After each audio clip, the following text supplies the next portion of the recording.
Unforgettable stories out of Western Jamaica from the scrapbooks of Adrian Freighter. Western Jamaica has had a long history of producing exceptional goalkeepers, many of whom have gone on to represent Jamaica. Speaking to football fans who were around in the 1960s, many are giving very high marks to Steve Buckner, who later in life became one of the world's best cricket umpires. At a time when rural footballers were often overlooked for their Kingston counterparts, Buckner had the enviable distinction of representing Jamaica at the youth level, playing a game against Brazil.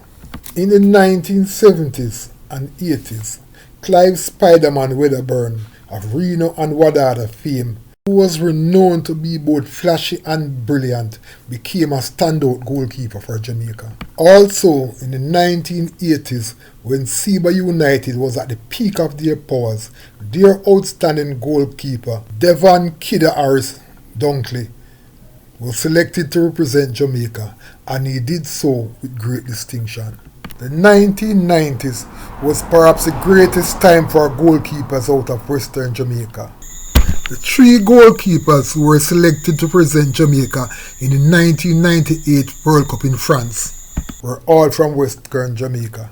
The trio were as follows: Warren Barrett, who was the captain of the team; Aaron Wildboy Lawrence, who played in Jamaica's only victory, that 2-1 win over Japan; and young Donovan Ricketts, who subsequently became a football legend playing professional football in the United States.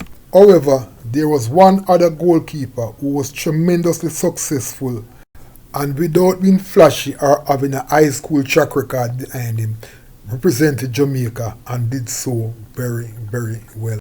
That goalkeeper was Tenet Psalms, who figured in Wadadah's 2 Premier League wins. In this edition of Lest You Forget, I will be looking at the career of Stennett Saams, who was popularly known as Joey, from an article I wrote for the Western Mirror on the 30th of April 1988. The article, which was written under the headline Stennett Saams, The Big Break at Last, read as follows. The saying, "Patience is a virtue," is normally used to console people who have been trying to succeed without much luck. Some of the persons so consoled finally fulfilled their dreams, while others simply gave it up. For one young man in St. James, patience plus discipline and dedication has finally made his dreams turn to reality. The young man in question is Wadadah's agile goalkeeper, Stennett Saams. After being tried and rejected on a number of occasions and left to languish on the team's reserve bench, Saams was selected to represent Wadadah as their first-string goalkeeper in the recently concluded National Premier League competition. The tall, sturdily built Saams justified his selection by leading his team to their first ever national title. Saams' goalkeeping during the season was brilliant to say the least. His handling of the ball, distribution, and his ability to read the game clearly established him as one of the leading goalkeepers in the competition. At the end of the season, it came as no surprise when he was selected for the national team. His career began in 1977 when Wadadah FC first burst on the scene. He actually started keeping goal by chance. One afternoon, when one of the regular goalkeepers were absent, Saams was asked to fill in the breach. After seeing him in action, former national captain Mark Ledford felt that he had the ability to be a good goalkeeper and offered him a pair of boots and a jersey as encouragement to take up goalkeeping seriously. By the end of the season, he was a member of the Wadadah team contesting the St. James Division 2 competition. He was in fact the first goalkeeper to contest a final for Wadadah when he kept goal in the 1977 Division 2 final against Seba. After a fairly good first season, Saams was replaced in goal by Michael Spence when Wadadah was promoted to Division 1. Wadadah was going through a lean spell in 1982 when Saams was once again given the job to keep goal. Back in goal, he led Wadadah through 15 consecutive games without defeat. In fact, His only taste of defeat came in the Division 1 final against Glendevon when 3 penalties decided the outcome of the game.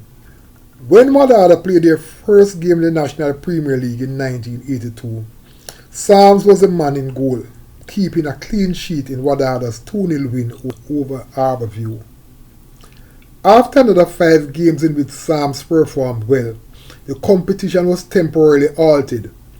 When the competition resumed, Saams was replaced by Clive Spiderman Wedderburn, who had migrated from Reno. Back with the reserves, Saams tried his hand at playing centre forward in the Division 1 competition. He did fairly well, scoring against Mobay Boys Club and Arnett's. Saams was to remain as Wadadah's reserve goalkeeper for the next 4 years as the team changed a total of 4 goalkeepers.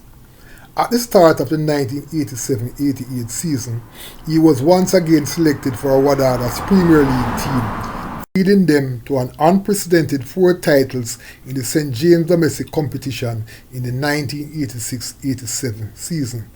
After what must have been the finest season in his career, Saams is now a member of the national squad, and based on reports from the training camp, he is heavily tipped to represent Jamaica in the upcoming World Cup eliminations. In a recent interview, Saams said he was confident that he would make the team.